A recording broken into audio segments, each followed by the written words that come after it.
live, Larry. We're here. How you doing? Doing well, thank you. What's going on? How are you? I am doing well. My hand's hurting me a little bit, as I was telling you. But we're here with Larry Cohn. Larry is the president of Norgate Technology, based in Long Island. What city is this? What town? This is Garden City. Garden City. It's across the street from the mall. Right, actually within the mall, across on Ring Road, right inside the Roosevelt Field Mall complex. How'd you choose this place? We chose this location. We're here now in this location 5 years. We were down the block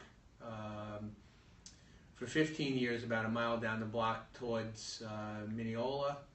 And this is a good central location. It's right off 2 highways, actually 3 highways, easy to get to for most of my employees. And, you know, has a lot to offer in the area here. As far as restaurants and access to trains to the city and commutes for, you know, the people that work here in this location. Excellent. What is Norgate Technology? Norgate Technology is a technology staffing firm. We were founded in 1993. And we do both permanent and contract placement / staffing work on a contingency basis for clients now located throughout the United States. Okay, and so what does that mean when you're doing contingency staffing?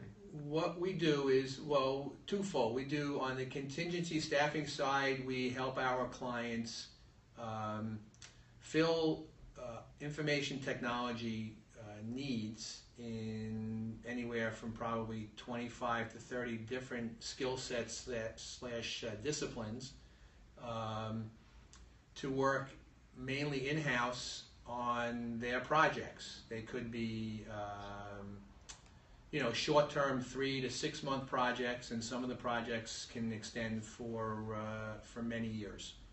We have some of our employees have worked on projects that have extended out for 3 to 5 years. Okay. In multiple phases and facets as they've progressed.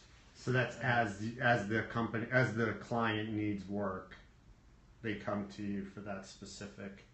Yeah, we're responding on a contingency basis to the needs that our clients have. Our clients will hire both employees, where they'll pay us a fee, a one-time permanent recruitment placement fee, and that particular individual then become the employee of the end client. And in the other scenario, the individual is actually Norgate's employee, and then we pretty much invoice the client on an hourly or daily basis for those services that are provided. So how does your business split up between the two? Currently, we're probably we're weighted probably 85% on the contingency hourly daily consulting versus the perm placement, and that's mainly because over the last, I would say, 8 to 10 years or so, that's the direction that our clients and the growth has been at our client base. Years ago when we started, we were probably a 50-50 perm versus contingency consulting type firm, and now it's probably in the 85-15 Why do you think that changes? Ratio. It changes, depends on the economy, it depends on the clients have a lot more flexibility when they bring on contingency staff. They're not their employees, they don't run into all the issues with the hiring and the terminating and etc. of employees, because they're not their employees. If a project ends or a budget gets cut, they can basically just ask these guys to leave on the spot. They don't have the additional overhead that's associated with employees and benefits, vacations. And how does that work out for the employees? It works out well for the employees, you know, because Norgate does provide all those capabilities to the employee. We do provide benefits for the employees, and we actually offer the ability for all our clients that hire any of our staff on a contingency basis, that if it works out in 6 months, a year, 2 years, and they decide they want to bring the person on board as their employee, they actually have the ability to do so. So they get like a free look almost on these. It's almost like a try-buy. They can kick the tires, and if they really like the person, they'll offer that person employment position, and then it's that individual's choice at that point as to whether or not they want to join the client as an employee or remain as a consultant. Got it. And so how long have you been in business? Norgate was I founded Norgate in March of 1993, so we're slightly over 24 years. And what were you doing old. Before that? Prior to that, I actually worked for a firm like a Norgate for 4 years, mainly selling software development projects and managing a team of recruiters and providing similar services as we do now in New York City, tri-state area.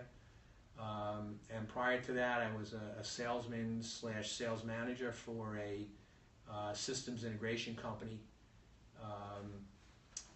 where we repped probably, I think, around 20 plus of the major manufacturers, technology manufacturers back in the 80s and early 90s, companies such as Digital Equipment, Sun Microsystems, Hewlett Packard, etc., and then all the associated peripheral devices that went along with that: printers, data communications equipment, all the networking gear, etc. So you've been around technology for almost the entire span of technology. Yes, span of technology. For my career, Right. for my limited career, since I got out of school, and I've been in the technology field in one facet or another since about 1981. And what are some of the changes that you've seen that are sort of for your business relative to technology that have occurred that are best for business? One of the things that has transpired really over the last, I would say, 5 to 10 years, has been at least on the contingency staffing side, there has not. This is better for the clients, not so much better for the employees. But the billing rates have pretty much stabilized or decreased for a significant part of the skill set base. The niche skills, the newer technologies, as always, the ones in shorter supply command higher rates, but then it's a matter of time before there's enough resources that are out there that have that skill set, and then the clients drive down the rates as well. So, there are many computer consultants out there. They still make a nice living, but they're not seeing. They haven't seen over the last 5+ years a significant increase in their incomes because unless they diversified into some newer niche skill set where they can then increase or command a higher rate. Got it. And in terms of those companies, what kind of companies come to you, like for staffing? We service a broad range of clients. Our major niche has always been in the financial services industry, being that we started here in the tri-state area, and that's been my background and the background of others here within Norgate. We've inherently serviced the big Wall Street firms, the banks, the investment banks, and mid-size banks, investment banks, and then we've also worked with many of the companies that provide services to that industry as well, that require resources to then service their clients within the financial. So I imagine industry. security is a major issue for those types of firms. Is that? Information security. Information security. Oh yeah. That's always, it has been and will continue to be a hot area for not just the financial industry, but for all industries. Anybody within technology now really needs to be very careful about how they handle their networks and their links to the outside world and security. And so when those clients have you as the primary, like where it's on a contingency and the employee is working for you, do they stay on they still work on the systems of the financial firms, right? Yes, they'll work in-house at the client, and they'll be, performing the tasks needed for the particular project that they're working on at that time. They may be working on multiple projects at any one time as well. Just to further go along to that, we do have many clients outside the financial services industry as well. We have media clients, we have clients in legal, insurance, we have software development, internet startup software development type companies, we have publishing clients, so a full range of industries that we do provide resources to. And you connect with how many clients do you work with at any given time? Well, we probably at any one time have engagements at, I'm going to say, between 40 and 50 clients. Okay.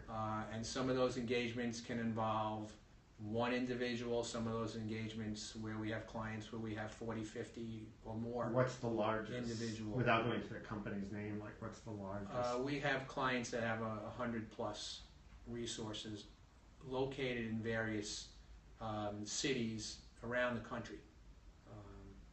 Okay, so if you have like 40, you have like 40 or 50 jobs. So this is a pretty large business that you're running. It's mid-size, I would say mid-size, but we have a couple large clients, and what's happened over the years is the larger clients, specifically the financial firms in Manhattan, have been always searching for cost savings. So they've been pushing projects and resources offshore to Asia, etc. And they've also been constantly looking for lower cost locations domestically. So that's pushed us to areas in Florida, in Texas, Ohio, North Carolina, various technology centers where the cost of living is less and the clients look to save because they can actually save a significant amount on their resource costs. And your larger jobs are coming from Fortune 500 type companies, or? Yeah, mostly Fortune 500 type companies, because they do the volume. So okay. It's that's where the volume is. That's where we go. But you also service the smaller companies, or? Yes, we have clients that range in size from, I would say, the smallest client that I'm aware of is probably 30 or so employees that we service, and up to the largest banks and financial firms in the country. So you're talking about hundreds of thousands of employees. Gotcha. Okay, so you're working with them, and then from the human resources point of view, how do they interact? Well, somebody's asking here, would you be interested in operating with a company in Latvia? Well, currently we are not conducting any international business. We do actually have a recruitment office in Mumbai, India. Okay. That one of our managers here moved back, got married, raising a family in India, has started an office for that in India, and So we do have the ability to recruit internationally. We just haven't really pursued that. So most of the employees are U.S. based? They're all U.S. based. All U.S. based? Yeah, yeah. So even though we have a team working in India, they're actually recruiting for U.S. based positions and requirements. Okay. And so all of your clients are U.S. based, and all of your employees are U.S. based, just to make sure. Yes, correct. Okay. So now we were talking about this, and sometimes we get these questions. So when it seems like appropriate, I'll go to the questions. So we were talking though about the overall kind of staffing and the size businesses that you would be you would be working with. So the larger ones, what kind of interaction do you have with the HR departments, and how do the HR departments at large corporations interact with you? And Good question. And why should they choose to work with you? Well, what we've learned over time is, and it's proven out, we're in a service business. We try to provide a quality service at a competitive rate in a very ethical manner, always trying to do the right thing for our clients. Every client that we work with has its own personality. So we could work with two large banks, we could work with a law firm, we can work with an insurance company. Every firm has its own personality, and every firm has its own internal policies and procedures about how they want to interact with recruiting and staffing firms. So it really is on a client by client basis. Some of our clients encourage us to actually go out and sell and meet their managers and really get a hands-on, in-tuned experience with their managers, see their environment, see the kind of employees they like to hire, see what the workspace looks like, so that when we're actually selling the opportunity to one of our potential candidates, we have a much better and clear understanding of exactly the type of individual that's going to fit into that particular project or particular client. Other clients have have policies in place where they are very concerned about the staffing and recruiting firms, how they conduct themselves within their user base. So they try to manage and control the whole process and require the firms like us, if we're going to be a business partner with them, we have to basically funnel everything through their staffing office, through their human resources, and where they actually will control the whole process. And so it really varies by client as to how that. But overall, it sounds like it's a pretty collaborative effort between. Yeah, it's always a collaborative effort. It's just a question of how open the client will be to providing us really with the information that we need to do our job correctly. Got it. And it's our job that if we don't have enough information about a particular project or a particular requirement, then we need to then go back to the client and request more detail, more information, maybe a meeting with the manager, or maybe just a phone call with the manager to really get a feel for what those particular needs or requirements are. Okay, so you contact the manager, and the manager says they need, they basically will tell you how to direct the employee, or the employee is really getting directed from them, and you're really more involved on the staffing side of that. Again, depends on the depends on the project, depends on the client. Some of the projects, the individual work under the management of the client, and in some cases, the individual will get a spec or help the client define a spec, and then go and develop the application or the tool or whatever the project requires, and they'll manage it and then just get feedback from the client as they're progressing along on the project. Got it. And I'm sorry, my dad actually was just texting me on the phone over here. It's my sister's birthday.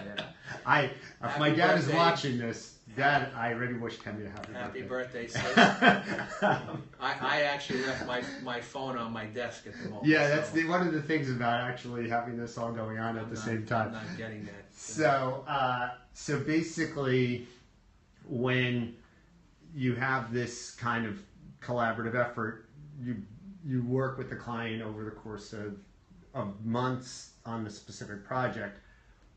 How your clients, they're with you for months, years? How can you define sort of describe the duration of the client relationships? Yes, the majority of our larger clients have been with us for well over 10 years.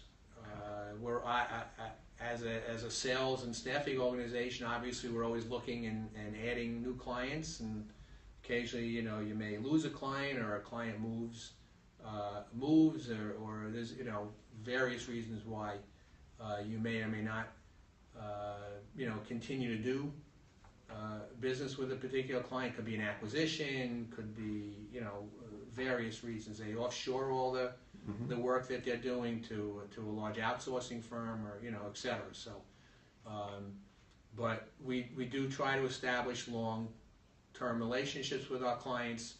We're in business 24 years.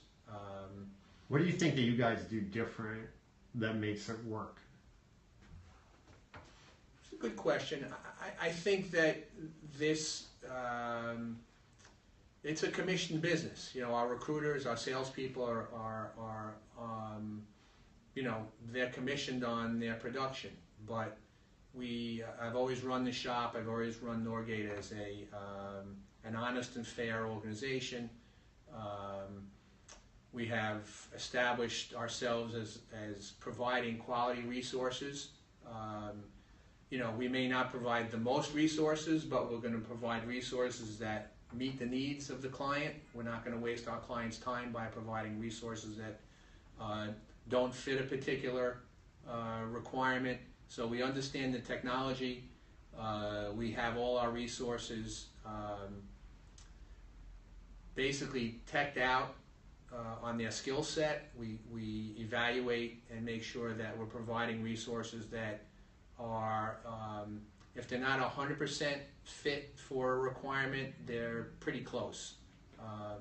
And when you're dealing with people, it's very difficult to get a 100% fit all the time. When you go into a new job with your people, like, are you generally staffing a job with people that have worked on other projects with you, or are they all fresh? What's sort of the mix there? Again, case-by-case basis. We may have a group of guys that are finishing a project that could potentially move to a new project. It may be where it's just one individual as a lead that then we have to staff with new resources. We also we do a very good job, I think, of maintaining our staff. We have a lot of our resources that have been with us for many years. Or if they do get another project that's not working with Norgate at another client, we have a lot of our resources that do come back to us over time. So we may have somebody work with us for 2-3 years. They're gone on another project for a year or two, and then they'll contact us when they're available again for a new assignment, and want to continue to work for us. So that should be a big advantage for you, for your clients, in terms of the continuity that you've been. Yeah, around. The continuity, the consistency. I think our clients that have been with us for a long time know that if we're showing them a resume, that it's going to be worth their while to talk to that person, vet it, and well, we vetted it, but it's going to be worth their while. That we're not just throwing people out there that may or may not be close to what they're looking for. These people are all pretty close to what the client needs for that particular assignment. And the name of the firm is Norgate Technology, right? How'd you come up with the name Norgate? Norgate Technology Inc. I'm sorry, I got it wrong. But that's okay. I was close. And a lot of people say Norgate Technologies. They're always adding the IES at the end or whatever, but it's Norgate Technology Inc. When I was looking for names back in, I guess the late '92, early '93, I wrote down maybe 10, 15 different names on a yellow piece of paper, all technology related, all potentially staffing related, and they were all basically rejected by they've already been registered or etc. They were not available. So my wife actually came up with the name. We live in an area called What's your wife's Norgate. name? My wife Shelley. She's a lovely wife woman. Shelley. She actually said, "Why don't you just call it Norgate Technology?" How'd she come up with Norgate? Well, we actually our home is in an area that's the area is called Norgate. So it was pretty much a pretty easy one. So we went with it. It flew, and that's how it got started. I came to learn maybe a year or two after. I was sitting with an engineer, and he said, "How'd you get Norgate?" And I explained it to him, and he basically told me that through his electrical engineering degree in college, there's actually a term called a Norgate. There's an AND gate and Norgate, and it actually has to do with digital circuitry. So I felt pretty good at that point that at least so a little serendipity. Yes. So it for a double E that understands that stuff, they do know that there is some relationship to technology, but that was not the initial intent when we formed the company. And how long are you and Shelley married? 32 plus years, my friend. Gotcha. Nice. All right. And goes fast. But there's a lot of stability that sort of you could see in your business and in your life. How does that sort of help with business and recruiting? It helps. Shelley's always been extremely supportive. Shelley worked for many years as a stockbroker back in the 80s and early 90s. So she had a career for herself, which she pretty much stopped working once we had our children. But she's always been supportive, always pushing me, always,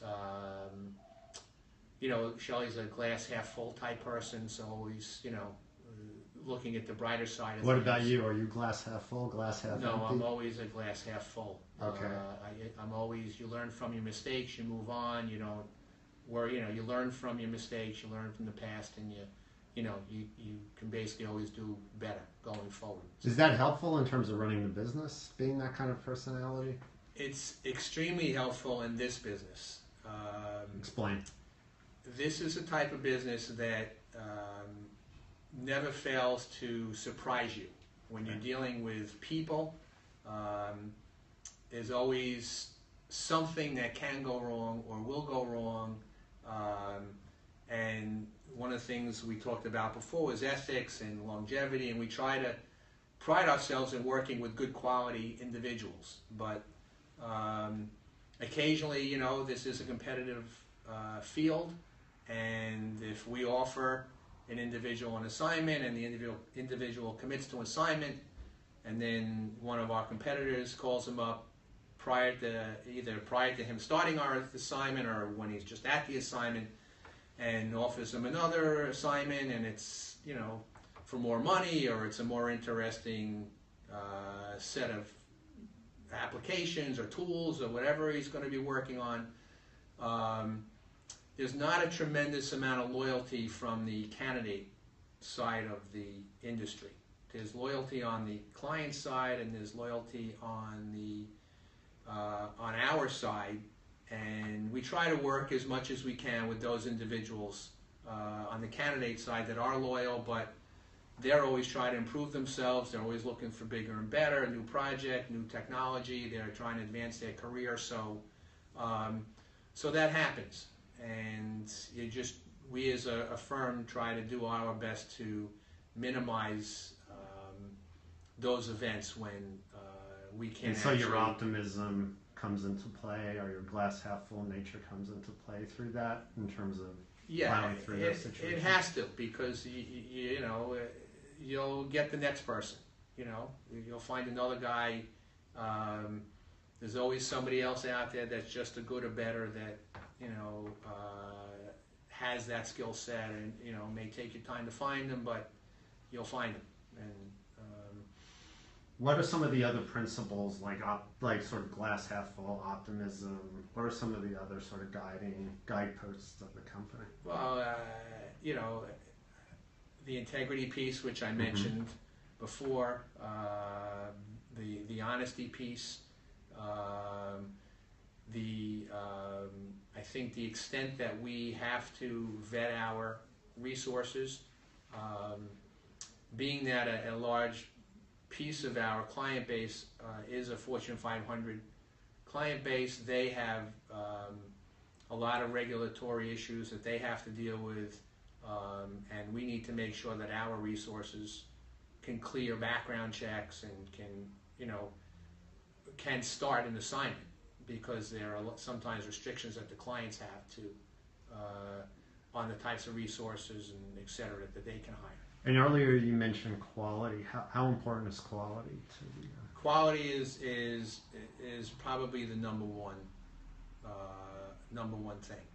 We need resources, and we work with resources that are reliable, that you know, if they commit to something, they're going to follow through with it. If they say they have a skill set and they're fluid, they're experienced with a particular skill set, they can deliver on that. So quality is probably the number one feature that we you know, build ourselves on. And how do you protect the quality and ensure it? Well, we do. You know, there's various things we do that we need to do. We do background checks. We do reference checks. We skill test the individuals. We obviously talk to the individuals and have them really. So it's real hands-on. So you have it now in terms of the staff here. Like, you have can you describe the internal workings of what Norgate is in terms of monitoring that, how Norgate works? Yeah, we have in this location. We have this being our corporate office. We have all our back office work done here, all our accounting, bookkeeping, etc. We have our human resources here as well. That's involved with all the onboarding and all the issues that we just discussed.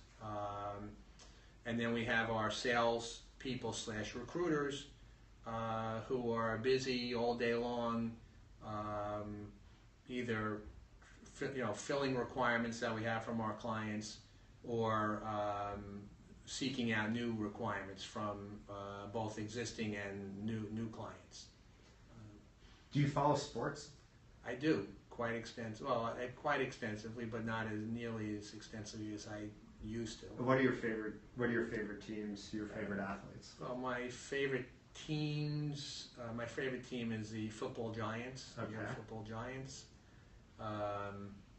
Since I'm a child, I've been following them. My dad was a pretty big football fan, and you know, from the days I was in elementary school, I just remember going to Yankee Stadium and my dad, you know, taking me to Giant games at Yankee Stadium, and then so on from there. So I've always been a football fan. I'm also a huge basketball fan, although my team, the Knicks, have not been an easy team to follow or want to follow the last 15 to 20 years. So I get my fix mainly with college basketball. Okay. I'm a big college basketball fan. I graduated from University of Maryland, so. And where did you grow up? I grew up in a town called Tappan, New York. It's in Rockland County. Graduated from Tappan Zee High School. Went to SUNY Binghamton my first 2 years. Played basketball my freshman year at SUNY Binghamton. Played basketball through high school. realized that my career in basketball was not going to Well, you're pretty tall. Like, how take tall are you? me to the NBA, so that was squashed. I'm 6'3". What position did you play? Depended on the team. High school, I was a guard, small forward. I had a growth spurt when I was actually 17, 18. So my senior year actually had to play center. Okay. Which was not fun playing against challenging. a lot of 6'7", 6'8", 6'9" guys, but that's what we had to do at that time. But more of a two, what they call now a 2 or 3 guard, 2 or 3 small forward type of position. Slash. Nobody ever called me Slash. And now, if Norgate was a sports team, which sports team would it be patterned after, or do you think? That's a good question. Obviously, my in what year? Like, well, you're not going to, you're probably not going to choose the 2012 New York Knicks, but you may choose the 1973. No, I'm going to choose an organization. I'll choose I would say the Knicks of the late 60s, early 70s, because of the teamwork that they exhibited, and the camaraderie, and the hard work that they put into it. And then I'd probably just pick an organization like the New England Patriots. That's just a model of consistency. You have a leader, basically, or 1 or 2 leaders, and then they just plug and play with. So there's really, I hadn't thought about it earlier, but there's a lot of similarity between what you have to do and what a football team has to do in terms of staffing a football team. Yeah. There's some synergies there, commonalities. Recruiting's a big word, right? Recruiting, especially in college, in sports, right? In sports, and obviously in what we do. So it's if you have the right people at the top, and you have the right methodologies in place, and the right processes in place, you can then bring in new resources that follow those methods and that have the skills, and they can make you a winner, just like it seems like the New England Patriots continue to do in professional sports. In professional sports. We can kind of do the same thing in our business, because we can, we have our models or our processes in place, and then we go out and find the right people for a particular project. And on in terms of you playing sports now, do you play any sports? I'm limited to golf. Okay. I'm an avid golfer.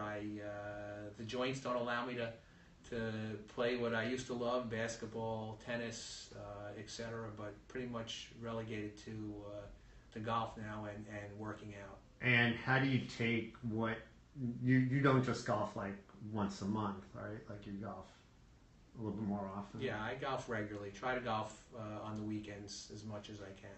Every weekend or almost every weekend. And how do you sort of take what you learn from golf to the business world? How does that? Golf requires a lot of discipline. I think any sport requires a lot of discipline, but golf is a game of consistency. It's a game of focus. Obviously, you got to have some skill, but you got to be able to focus for an extended period of time. Around the golf is 4 to 5 hours, so you got to be able to stay within that for an extended period of time and focus on what you're trying to accomplish. And I think that carries over to the business as well. You got to be able to focus for at tasks at hand for sometimes many hours. And what about other sorts of entertainment? What do you do for fun? I enjoy music, various types of music: jazz, rock, some pop. Who's your favorite musician of all time? Favorite musician of all time? My favorite band was the Allman Brothers. Oh, wow. There was something just with Greg Allman. Well, Greg Allman just passed. Yeah. That's what happened. First time I had an older brother. I have an older brother who's still very into music. Took me to my first Allman Brothers concert. And where was big that? Fan. Trenton Motor Speedway. At Trenton Motor Speedway outside 1974-ish.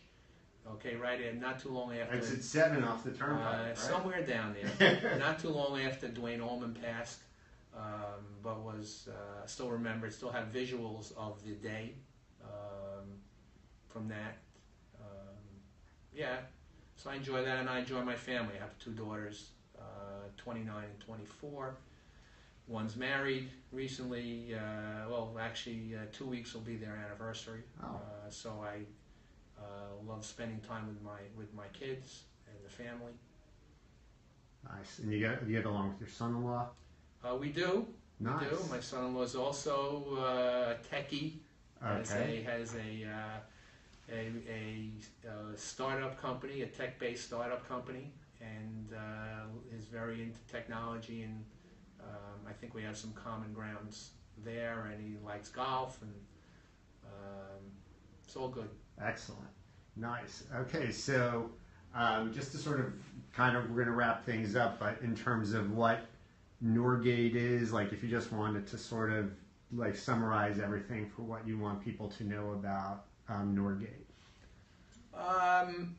I think what I'd like people to know is that if you have the need for a technology resource, contact us. We'll have an honest discussion with you. We'll tell you if it's a type of resource that we can provide for you. We're not going to waste your time, and obviously we don't want to waste our time on things that are not beneficial to both us.